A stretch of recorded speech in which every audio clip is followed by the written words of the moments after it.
Hello and welcome back to the Art of Control. This is Daryl yet again, and today we have something actually really fun I wanted to talk to you guys about.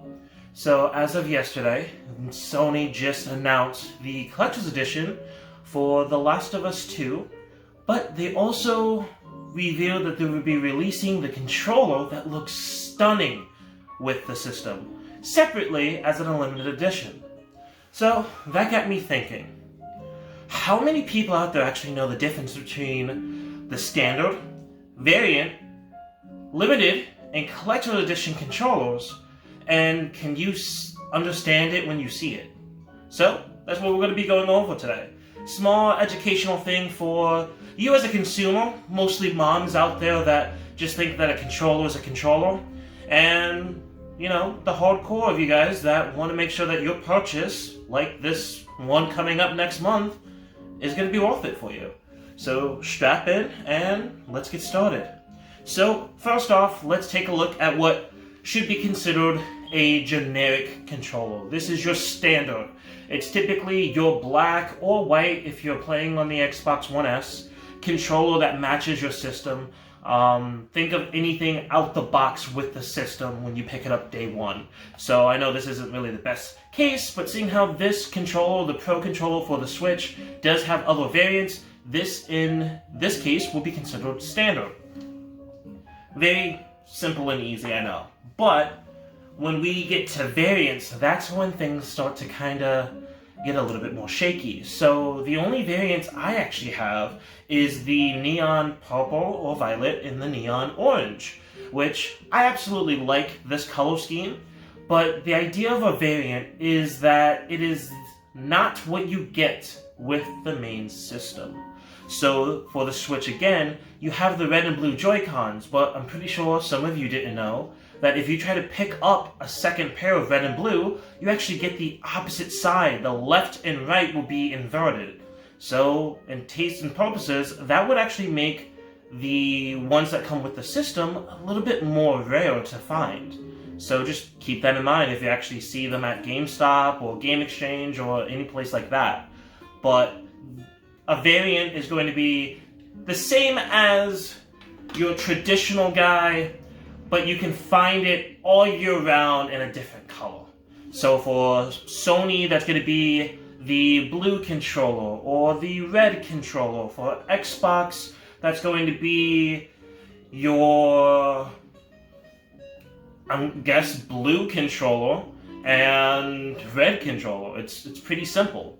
But when you want to talk about limited editions, that's where a lot of people kind of mix and match between what's a variant and what's collector.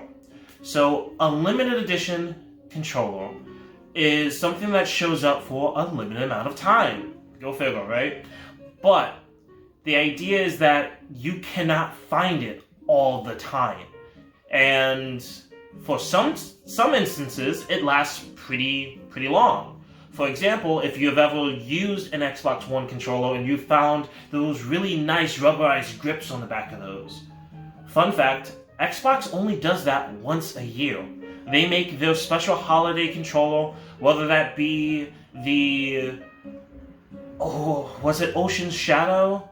Or whether it be the Sport White controller, the Sport Red and Blue, those controllers, that's it. And that gives it something a little bit extra because you can only find it for about 3 months, and then after that, it's gone. If your controller ever breaks and you try to get a replacement, it's going to be kind of hard to try to find that guy. And that's what I consider to be a true limited edition. It's out for 3 weeks to 2 to 3 months, and then it's just gone. Completely ghosted. So for Sony, they have done things like that, but they kind of disguise it as a variant. Something that's very subtle, but then when you try to find it months later, you just can't.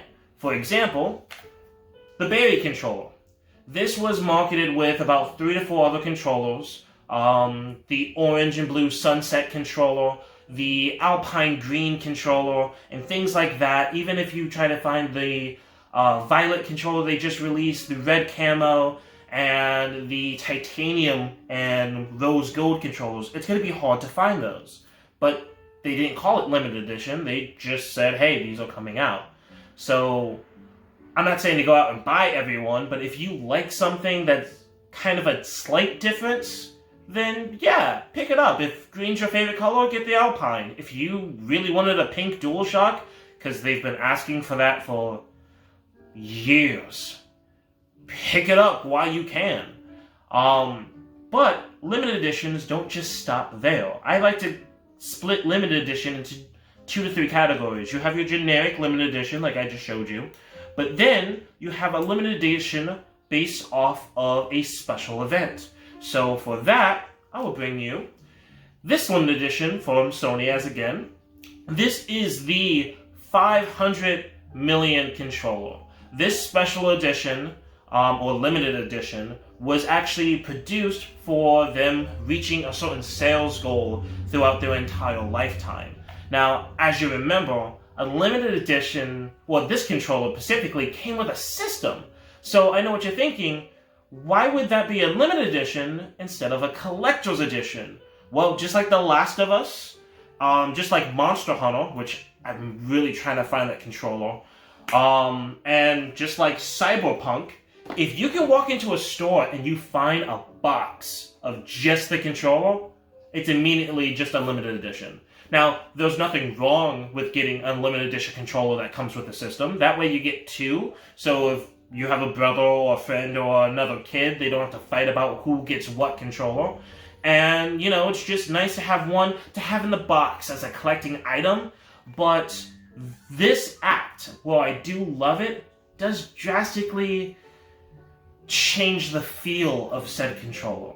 Because you know that deep down you can try to find another one and it won't be that challenging. I think the most expensive limited controller that I can even find on the internet is that Monster Hunter limited edition. It came in a box, but it was $60 or $67, $69 depending on where you're from. And now it's $200 on eBay. And there's no other place to find it. So these do hold value, but it really depends on who's buying it. If you like Cyberpunk a lot, then yeah, that controller is going to be amazing for you. If you like Monster Hunter, like your boy, you might be looking at that $200 controller for a few months until you finally bite the bullet. I'm sorry. But it's usually a pretty nice controller. It feels slightly different. It has engravings on it. Same thing with the Monster Hunter one. Buttons change. That's a big one. It's not the same standard everything. It's not the same thing but in a different color. It's something special, either towards the game that it's about, like The Last of Us, or the special event. But then you have my favorite style, which is more of expensive, is the collector's edition. The reason why I would consider a collector's edition not a variant is because A, you have to get it a certain way. It either comes in a collector's edition game or a collector's edition system, and no other way. So for that example, I have my Spider-Man DualShock 4 controller. I have tried to go online and attempt to find a second one of these, and I can't. I really can't. I can't find a single post saying that someone is trying to sell one of these, which means that this controller could be worth $60, or if the Monster Hunter one's anything to go about, it can be worth upwards to $200 to $300. And if you guys are at home and you want to take me up on that offer, go online, try to find it. And I do have a easier lookup for you.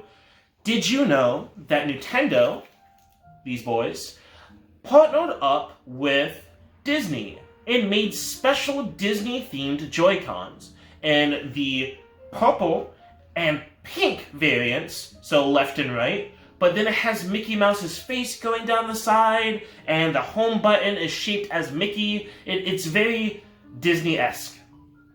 The only way I can find that on eBay is anywhere between $200 for just the Joy-Cons to $600. And I actually lost where I found the $200 one on eBay. Right now I can only find the $600. And your boy's not spending $600 on some Joy-Cons, especially if they're going to start drifting. So, what's the meat and potatoes of all of this? The meat and potatoes is, if you see something you like, and you can afford, I would definitely say, do it up, man. Do it up, ladies. If it's something for you, if it's a nice gift, do it, because you never know when it's going to just disappear. For example, there is a rumor, and it's still a rumor, that Nintendo is canceling 3 different types of controllers. One variant, which is the neon yellow. One collector's edition variant, which means it came with a collector's edition system, but you can also buy it separately, which only happened in Japan, by the way, which is the Mario Red controllers. They're a dark red, very similar to the Spider-Man controller I just showed you. But then it's just the jet black, the normal, out of the box, here's my gray Joy-Cons. Those 3 are going to be rare if they actually decide to just 86 it. Which I can see them doing, because not that many people buy gray Joy-Cons anymore. But that doesn't mean you should go out now and buy it, because, you know, you really need it. So I just wanted to make this video just to remind everyone, yes, a very nice controller is coming out by Sony. Do you need to bust all these doors down, try to find it online right now and order it, and rush into your local store and try to pre-order? If you are about that life, sure. But let me tell you, there are going to be people who are going to try to buy that controller out from under you and just sell it online the same day, saying, hey, you can't find this, so $100 instead of the $65 it's supposed to be. Don't do it. As bad as, and as much as that hurts me, scalpers are the bane to any collector's existence. And it's just not worth the cause. Because at its core, this controller is no different from this controller, or even a custom-built controller like this one. So, I hope that you guys learned something today. I hope this is something that can help you choose a nice gift for a family, friend, Christmas, whatever. And if you want to show off your controllers, please take pictures, post them, and put them in the comments. Remember to like, share, and I want to read those comments. Tell me what your favorite controller is. Tell me if you like this style of video, because I am a huge influence in information when it comes to video game hardware and software. Just let me know, and we can do more of these. So, without anything left to say, thank you for watching, and remember, moms are people too. Keep it easy, players.